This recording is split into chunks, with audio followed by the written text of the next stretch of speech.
Assalamualaikum mga kabangsamoros. So for today vlog ay mamamasyal tayo dito ngayon sa Fujairah. Pero bago ang lahat ay papakita ko muna sa inyo itong restaurant ng Kalba na nadaanan namin. At ipapakita ko muna sa inyo ang beach nila dito. So ganito ang beach nila dito.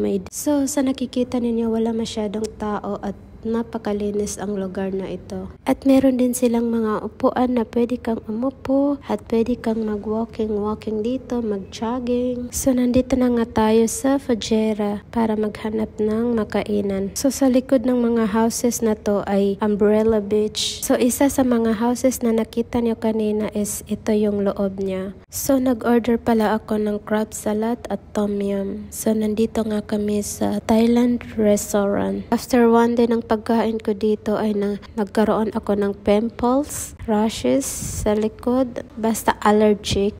Gusto ko na nga mag-diet kasi simula nung tumaba ako. Hindi naman ako tumaba na kasi dati ang kilo ko is 42. So nung dati wala ako masyadong nararamdaman. So nung tumaba na ako, nung nagtaas ng kilo ko, naging 50.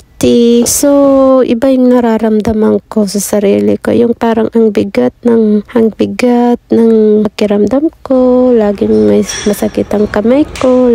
So, maganda talaga yung maintain mo lang yung pagkain para hindi ka tataba. Yung normal lang ng timbang mo ba? Or yung, basta yung height mo is dapat ganun din yung timbang mo. I mean ba, yung dapat na height mo ay dapat ganun din ang timbang mo.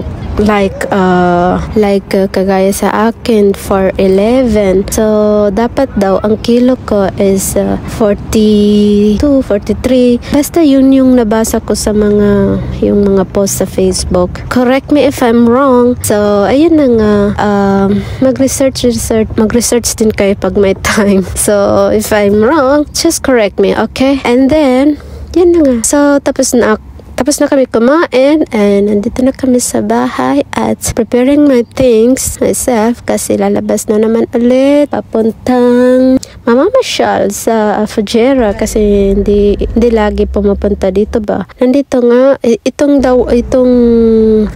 rounding na to, roundabout, rounding, anong tawag dyan, whatever. So ito ang tawag dito ay Kalba. So hindi pala Kalba. Nandito tayo ngayon sa Khurfakan. So, ang Khurfakan at Fujairah ay magkalapit lang. So, thank you for watching. Bye!